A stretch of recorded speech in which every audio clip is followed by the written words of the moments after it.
Okay, guys, we're ready to close the doors.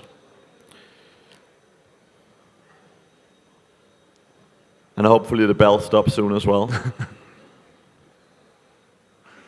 It's dinner time at the zoo. Is it just me, or is that bell ringer very aggressive? Is he aggressive, man, isn't he? Passionate is the word. Yeah, that's what I You meant. give them that one job.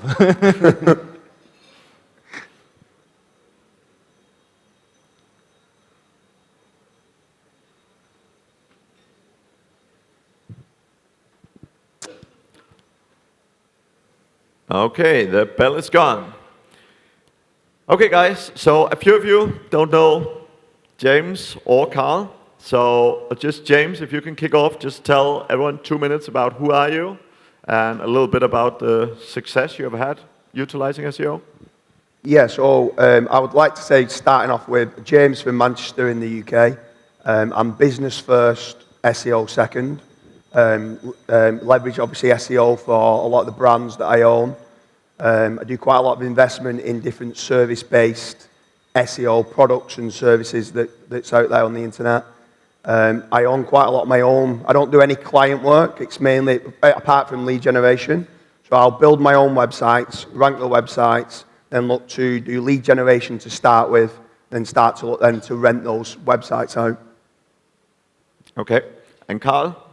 Yeah, so Karl from Newcastle in the UK, started SEO when I was about 14-year-old. Got involved with casino launching 46 online casinos in the UK. Recently exited in that business, and then during that period, met Dooley about 10 years ago, and now we're like business partners in a lot of ventures and things. Cool. So as I always say, particular to James, slow down your speech because you do have an accent. But let's kick off. So what are some of the most important changes to make as an operator or as a leader going from 1 million to a $5 million business? So the first thing that Mads would want me to say is to hire Mads, obviously. A lot of it, I get asked this question quite a lot to start with, and it's like, what is the difference between scaling out the level of what you've done? So we've got over 1,000 different websites which we run online, and a lot of it is just the exact same process. Too many people overcomplicate things and think there's a push-button SEO solution out there, and there's not. You need good quality content, you need topical authority, you need links. And it's just a rinse and repeat strategy from there in making certain that your content quality, your content that you do is quality, that your links you do are quality, that you're not getting toxic links, you're getting trusted and powerful links to the site that are relevant. And then after that, and it's just scaling a team that can implement that. So I'd say the hardest part is going from maybe 5 members of staff to 20 members of staff. And then once you get past the 20 members of staff, it actually starts to become a lot easier because you start getting the middle management system in place. And if people are at that stage, I would actually hire him. I'm not just saying it because I'm here, but I would highly recommend hiring Mads to come and sit down and get the right people in the right roles. A link builder is very different to a content writer with regards to the way that they think. So you try then to put like head of technical in place, head of links in place, head of content in place, head of social media in place. If you run paid ads as well, get someone that's running the paid ads for you, that then you're only dealing with 6 or 7 people within there, and then they're then dealing with maybe 10 members of staff. And if they need virtual assistants, then they are dealing with 4 or 5 members of staff that are virtual assistants that are doing the work. So the main part of it is, it's the same process. It's then trying to get the staff to implement that, get the right middle management systems in place, and then after that, it takes care of itself. Okay. I think the next one is probably relevant to, sorry, go on. I was just going to add to that, also don't chase perfection, because that tends to be the main problem as people start chasing perfection and want SOPs to be perfect.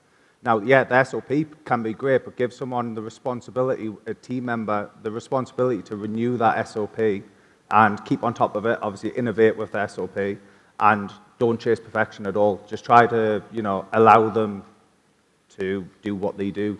Yep. So you guys have both done a bunch of business partnerships. So as a guy saying, I'm going into a business partnership, what make your partnerships work and what to look out for? So I would say the reason why our two partnerships work so well is we've got a lot of synergy together. We share the same sort of motivation. We're not necessarily all driven by the money, although money is obviously a great motivator for most people. It's more the passion and we absolutely love SEO and sort of developing new ideas, new business ideas and concepts, and then working out what supports that avenue. So what other avenues can you generate income from being inside that niche? What other niches are around it? That also works really well. I think expanding on that as well is I'm in a position now where I look at my partners a little bit different do I like the partner? Can I spend time with them? I'm going to spend a lot of my time now in life with that person. So if I don't like them, then I probably won't do it. But when I first started out choosing my business partners, I always looked at what I was weak at and what my partner was good at, and I need to make certain that what I was weak at, my business partner was good at, so that they can implement, let's say, operational side, and I could deal with sales and marketing. So look for where you're weak at, understand that you are weak at something, and if you don't think you're weak at something, bang your head against a wall, because you will be, and then try to implement a strategic business partner, or it could even be 2 or 3 partners that can then help you elevate to higher levels than what you thought you could do on your own. Cool. How do you deal with business partnership conflicts? Honesty. Just everything. I've got a vision statement out there, and everything that I do is honest, trust, and integrity. January this year, me and you had a few disagreements, but you just pick up the phone and speak to them. The worst thing you can do, in my opinion, is let things build up and build up and build up, and then have a massive argument. Just if I'm not happy with something, I'll just pick up the phone and say, Karl, I'm not really happy about this. This needs improving. And then he'll go away and he'll come back to me and go, I've worked on it and now we've implemented these changes. I go, brilliant. But have that confidence to actually be able to speak to your business partner and just be open. And right from the word go, you need to make certain you've got that honest and integrity to each other to say, I'm not going to let things build up. I will just say it as it is. And also don't be scared to call them names. And do a face-to-face with them as well. That's also key. Vent to them. Don't vent behind their backs. Is definitely a key to it. I think that's a great one, because a lot of time, as you say, people build it up and they're just sitting there and they're like, oh, I don't want to break this partnership, so I don't say anything. But actually not saying something is probably the most likely to break the partnership. Exactly that, yeah. How do you scale your team with a rank and rent business model? And are you trying to build in-house culture, or are you mostly outsourcing things? We do both. So I like to make sure I've got a large office in south of Manchester. They're generally speaking where a lot of the heads kind of work together and collaborate with each other. Whether they want staff in the office or not in the office, that's up to them. As long as they're meeting their KPIs and you've got the right systems and processes in place, I'm not bothered if they do 3 days, 4 days, or 5 days a week, as long as they're hitting their goals of where they need to be at. So too many people look at certain time KPIs, but for me a KPI needs to be set in place for what the output is. And if the output is great, that's fine. So I think going just back, talking about KPIs and stuff like that and strategic partners, a big one between partnerships that start to fail is one partner might be doing 50 hours a week and they expect the other partner to do 50 hours a week. And doesn't have to be the case. If they only want to do 10, 15 hours a week and they're very, very intelligent in the way that they're working smarter and things are meeting their goals of how they need to do it, that should be fine. You've got to kind of let go of that, almost that perfection if you think you need to work 50 hours a week. That's not the case. So just making certain that you set the KPIs and then, generally the team is in-house for middle management. Then we've got a lot of virtual assistants in the Philippines, Bangladesh, South Africa, basically anywhere where we feel that that's the best person to fit that role. Cool. And how do you guys approach getting new clients for local SEO? So you're obviously either collaborating or working with people as clients in the local space. So this is the one that a lot of people come to, and have come to me at this event and say, I've built a website, I've got it ranking, can't seem to find the clients. Now the truth of the matter is that they don't know who you are. So if you go and send them an email out saying, I've got these inquiries and I'll sell them you at £30 a lead, or I've got this website and I want to rent it out at £1,000 a month, they're just going to delete it and they see it as being spam. You've got to build that trust and relationship up with these business owners. So our first method and strategy is, once we've got the website ranking, let's say it's carpet cleaning, we'll go out to every single carpet cleaning company that might want those leads, every single one of them, and we'll say, we're generating leads on carpet cleaning, is it something that you're interested in? You don't have to pay any money whatsoever for the leads. However, you could give us the price and we'll add 50% margin on top of your price and price it up directly for the client. Do you think that clients would go with your price plus us adding 50% on? Probably 95% of them say, no, that's too expensive. So then at that point, now that they've seen the 50% markup, we then say, okay, we'll send you the leads directly, now add 20% on for us. That 20% now becomes not a bad figure because they've compared it against 50%. Where if you initially just go to them and say, I'm going to send you the leads and add 20% on, they actually start thinking, ooh, 20% is too much. But because then they're comparing it against us saying we'll add 50% on, it now sounds a lot cheaper. And we go out to, and initially, like in the UK, you need GDPR, so we've got a match up in the privacy policy of every single company we're sending them out to. We might find 20 companies that we think these could convert our leads pretty well. We will send it to all 20, and then we'll almost get them fighting against each other. And then the people that are starting to pay us are the ones that obviously are good at conversion. Once they're good at conversion, we then know that we could probably build out a second, a third, a fourth, and a fifth website out specifically for that client. And then that's where we start to do it, where too many people are trying to sell leads or rent the website out with no relationship whatsoever. You need to build that trust, and it probably takes around 12 to 18 months, generally speaking. You're still earning money because you're still getting paid on a back end and on a conversion.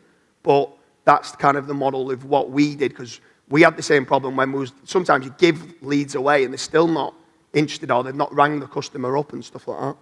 Cool. So there's a couple of questions about sort of business and sort of diversification and so on, and it's a very interesting topic. So, should you focus on just SEO? Is it super dangerous to have a business that's just SEO? How do you diversify? What's sort of the best? Yeah, so I would definitely look at diversifying, obviously, traffic channels. When we were in the gambling industry, it was very much, it started off with SEO. We got it to a certain level, I think it was about $1 million a month. And then the business really started scaling when we introduced other traffic, like email marketing, paid ads, Taboola, native AdWords, all of these different things. And the great thing with that was we almost became, obviously most people in the room have probably experienced the latest Google updates. You almost become Google update proof, not in the sense that you get hit, you will still get hit, potentially. However, you've got that income and hopefully the ROI from the other ad revenue sources that can kind of see you through it. Yeah, I think there's two parts there. I think there's one part where a great example of like Jason Hennessy, he kind of focuses just doing SEO just for lawyers. He's got that process down to a T. The staff know exactly what needs to be done when they take on that new client. And he's one of the best around at kind of scaling SEO just for one niche, and that can be a great strategy to do. But then from an SEO standpoint, then I once wrote an article probably 8 or 9 years ago about effective frequency, trying to be found in as many different places as you can. And now when I read that back, I'm like, there's bits of it I wish that we'd implemented where it was like, make certain that you, any pages that are ranking on Reddit that you are kind of optimizing and getting the links back to your site. And now obviously Reddit's exploded and we've not really done that part, but traffic diversity is key. So trying to make certain if you are running PPC that you're doing retargeting on Facebook. Retargeting is one of the cheapest forms of getting people back to the site. Twitter ads and TikTok ads and Pinterest ads are very, very cheap that you can get people through to your website. And actually, that traffic's an indirect ranking factor because those behavioral signals that social media brings through to your site actually massively helps rankings from an SEO standpoint. Cool. So you guys both have a ton of sites. How much time does it take you to get one site ranking? Depends on the niche. Yeah, it completely Sometimes depends on the niche. But we actually at the moment are in a massive growth spurt, and we actually in the last 2 weeks built out 170 new websites in the last 2 weeks. And some of the sites from 10 days ago, now we're generating leads. And we've actually had a client come on to us straight away doing oil tankers and stuff like that in the UK. And they've literally already come on now saying, I want exclusive leads, £2,000 a month, I'm happy to pay for it, already from rankings. So you can actually get it very, very fast if you really niche down. But if you was obviously looking at best casino sites, then it's going to take, for something like that, it's going to take 3-4 years potentially. You need a lot of topical authority, you need a lot of trusted backlinks, you need a lot of branding being done and stuff like that. So it could literally be from a very, very niche specific in a certain town and city, can be literally within 10 days you're generating inquiries, to obviously large affiliate sites can take years. Do you guys have any particular criteria for selecting the niches? Not really. We're in so many niches that we haven't really got much of a criteria. You don't know until you're in the niche. So go into the niche and then test it. It's all about testing SEO. I hope a lot of people in the room have their own independent testing team and are doing tests daily, because that is definitely, within the gambling industry, something that we pretty much did every day. We together would often share ideas with each other, go and test it, see if it works. If it doesn't work, give the feedback. Oh, I tried this differently, this works. That is where like SEO became like a whole other level and ball game for us. If I change that question back to being with regards to niche selection, I think there's over 600 different markets, and the highest paying 50 clients that I have, there is no chance I would have chosen. No chance. So sometimes you enter into a market, could be plumbing, roofing, whatever it is, and then you start going down a rabbit hole and you find there's a product or a service within that niche, which then becomes very profitable, so easy to rank for. I'm not going to give any away, obviously, but like so easy to rank for when you start going down that route that it's just like you can do an EMD, and that's where the ones within 14 days, you're ranking for it straight away. You can be generating thousands of pounds. If you just go too broad and just go roofing, it like you're saying to niche down, a lot of contractors niche down, and a plumber might really like doing wet rooms, but they might not like doing shower rooms, which in my opinion I thought was very similar, but wet rooms are more for commercial, and they make a lot more money in a wet room than they do in a shower room, which is a lot more for like houses and residential, and they don't make as much profit on that. So it's only then when you start speaking to the clients, they then start telling you what converts the best, where with affiliate, a lot of SEOs in here that do affiliate, they kind of use Ahrefs or SEMrush and just do it by search volume in CPC, thinking, oh, if I start by high CPC, well, some of my niches in that could be earning £20,000 a month plus, in Ahrefs, it shows almost as being a zero traffic value on the website. And it's like, you don't find these kind of services and products without speaking to these businesses, where if you are introverted and you don't want to speak to clients and you want to do affiliate, lead generation's not for you. If you're happy to pick up the phone, try to speak to the client and they tell you where they make money, you'll find these little micro niches that are very, very profitable. What keeps you guys motivated? So you mentioned it wasn't about money. So what keeps you going? All of the crazy parties. And the best one is in Saigon, right? In Saigon, yeah. Good all the answer. vodka. I've got addictive personality, and I'll be honest with you, I'm completely addicted to the game of SEO. I absolutely love it. I live and breathe it.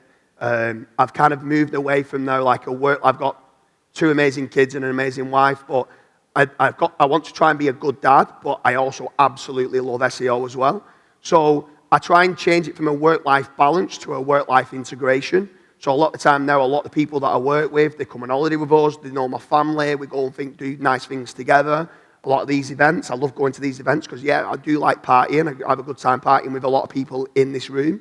So I just love the whole hustle. I love the whole, it's not just from a monetary point of view, it's just the little dopamine kicks and serotonin kind of rush that you get when you get those rankings, which indirectly leads to money. But then when you're doing it with people that you enjoy working with, you can high-five each other. I also think there's a lot of people that set too high goals and they don't set themselves mini goals, that they celebrate those successes along the way. And that's also very, very important for you to do that. So you can high-five someone, go out. If you get to, let's say you're starting out a new YouTube channel. There's 1 or 2 the other day saying, I want to start a new YouTube channel. Once you get to 1,000 new subscribers, go out and celebrate that with your friends. Go and take your husband, your wife, whoever it is, away with you and go and have a weekend away and celebrate that 1,000 subscribers. Too many people then start looking at, let's say, Matt Diggity's got 150,000 subscribers, so I need to get to that level. No, you're miles off that. Celebrate those little wins, and it becomes fun as well, and you can enjoy the journey of while you're doing it. Cool. And do you use GMBs as well, or are you purely building websites? Mate, I'd say 99% is websites. I've had a lot of hassle over the years with GMBs, actual real GMBs getting suspended and having to kind of do the video re-verifications, real reviews being removed, as well as like fake reviews that some people do, but actual real reviews and real GMBs being suspended. So I kind of get to a point where I get a GMB, I start ranking it, and then it gets suspended, and then it seems to be like a vicious circle. So me personally, I generally stick with web pages. It's very rinse and repeat strategy that works. That doesn't mean you can't make a lot of money. I know a lot of people that are making 6 figures plus a month on GMBs. There's like citations and reviews and CTR and stuff like that you can do. But for me personally, it's not something that I do, but it is a great strategy. I would say the only time that we differ in that is if you're directly involved with the business and getting a lot more involved with them, then GMB is perfect because you shouldn't really get that taken down. And a lot of the time what we actually do in the UK is have the company register a limited company with the, because obviously in the UK, if you start adding in, probably the same in the US as well, you start adding in the keywords into the GMB to try and get it ranking, you often end up with a bit of a slap. So what we try to do is register the exact match company name, so that way straight away out the box we can send that into the Google My Business, and you don't suffer with getting that slap. And that's kind of what we do. Cool. March update. March update. Have you been impacted? Yes. I've obviously got a lot of different sites. We also don't just do rank and rent. A lot of people know me for rank and rents. We've got a lot of affiliate sites. So we've got a lot of sites hit from the September helpful content update, where I think probably anyone who's got affiliate in here, probably 50% of them have been hit where it's halved in traffic and it's still in a negative ranking state. I know a lot of high-level SEOs that are still in that problem. So we're still trying to uncover those, what you need to do.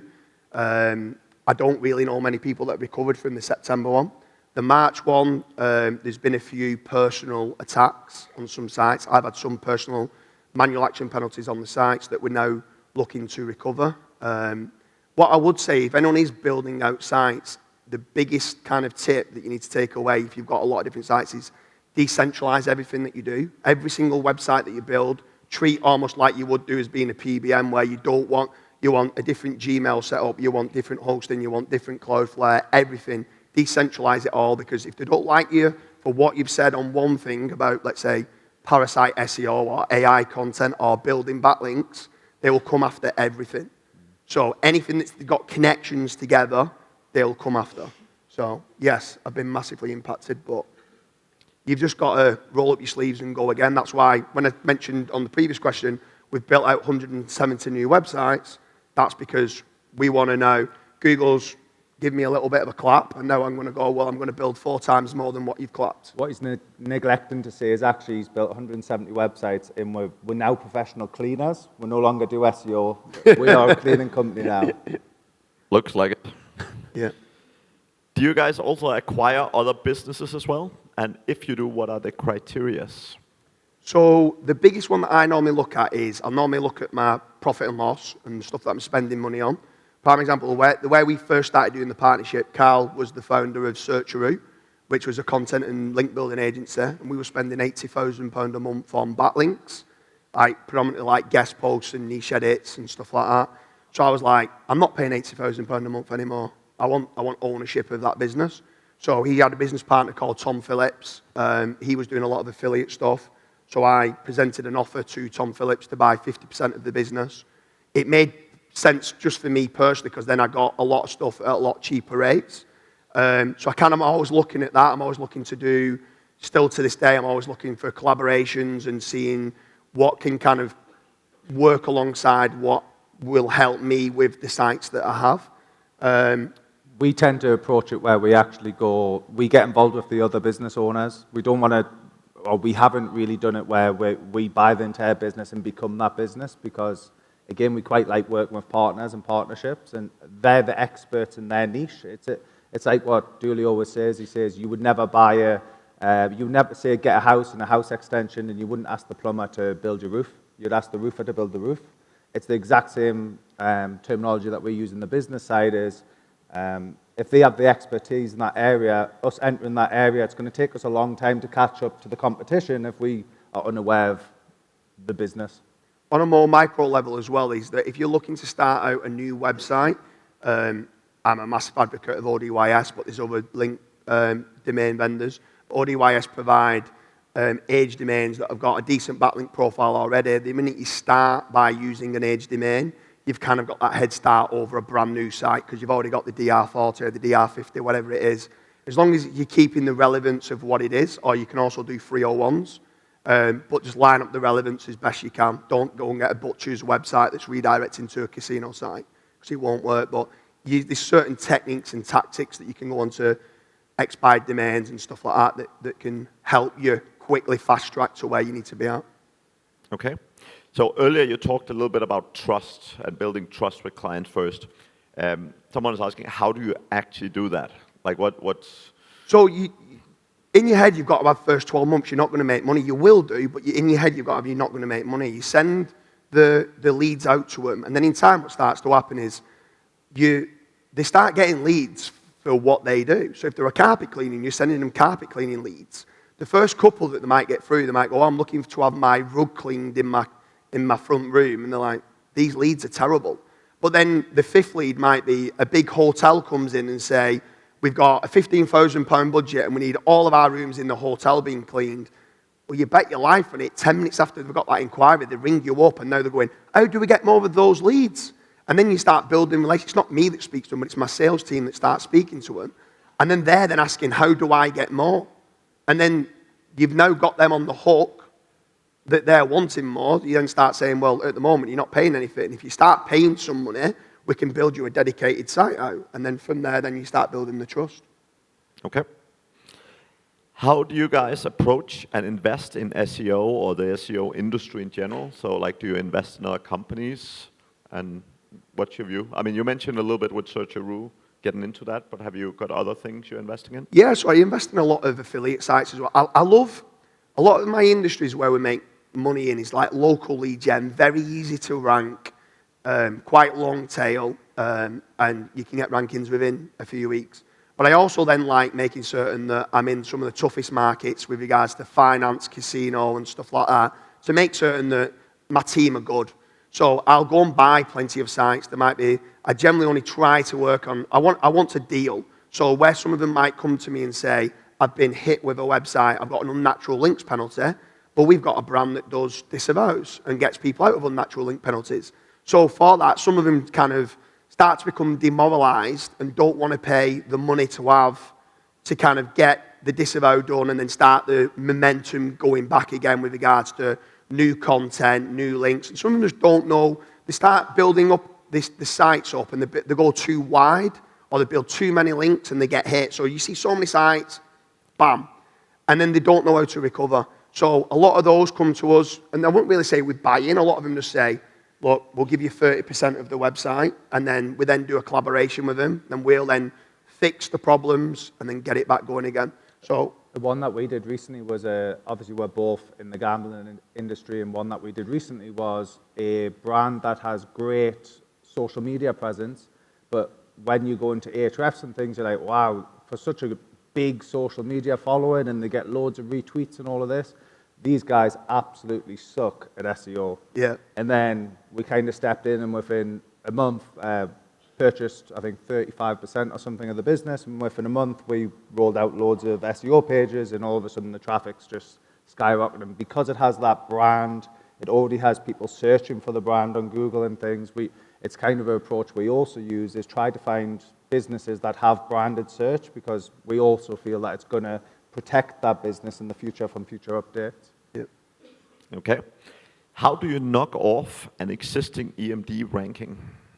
How do you what, sorry? How do you knock off, or how do you, if there's an EMD already ranking, Yeah. how do you sort of get past that? Better content, more topical authority, and more links. Kind of the fundamentals of SEO is good quality content, topical authority, backlinks, and traffic. They're the main sources. So traffic you can get from running paid ads, social media ads, building up an email list. There's lots of different ways you can generate traffic through to the site. Those user behavior signals. If there's certain tools that people use that can get bypass Google, it's very difficult using proxies nowadays within Google search. But if you can get real people coming to that site, once you start getting more engagement than what the number one result is, even if it is an exact match to the main, you can definitely beat it out. The algorithm's an algorithm, it's a formula, it's a mathematical equation. You've got just to understand what that mathematical equation is. At a basic level, it's good quality content, making certain that if you've not done, let's say, people like Corey's course, or you don't speak to people like Kyle Roof, understand what good quality content means, getting the right entities on the page, getting the right content brief being done, understanding you're doing a full topical map, that you're covering every single gap in content that you've not got, that's relevant to that category, and interlinking all that together, good quality backlinks and traffic. Kyle always told me that the best content is Latin, so... Yeah, get some lorem ipsum content Lorem ipsum. and place them entities in the right place. Cool. Last question. We talked a bit about business partnerships. How do you know it's the right person? Like, what are the key things? One of the things that, I'm going to sound like a raging alcoholic here, but if you're not willing to go and have a beer with someone, then it's probably not the right partnership for you. So kind of go, have a beer with them, relax. If you're feeling quite, anxious around them and things, it's probably not going to work out. To be honest with you, what I'd say is that Karl obviously is absolutely amazing at choosing business partners, choosing somebody like me. I'm less good at choosing business Yeah, partners. he never partied partied till he met me. That was the thing. He never partied at all. He was innocent. Also, the truth of the matter is, sometimes you don't know. It's like an interview.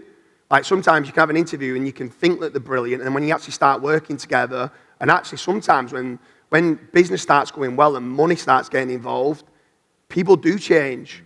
So then you've then got to quickly, if you start not liking working with that person and their morals and what they're about, there's lots of failed business ventures that you can do. You've just got to quickly move on from it and move to the next. And I've made one or two. To be fair, I've actually had some amazing business partners over the years, but there's been one or two that didn't go well. We amicably went our own ways, and that's fine. Like, not every single decision you make is going to be right. Not every single staff member that you're going to employ is going to be right, but that's life. I almost feel with SEO, you learn how to pivot, or you should definitely learn how to pivot and use that pivoting skill in business as well. Business partners, it's not working out right. How do I get out of the business? Yeah. Yeah. Excellent. Guys, thank you very much. Cheers. Okay.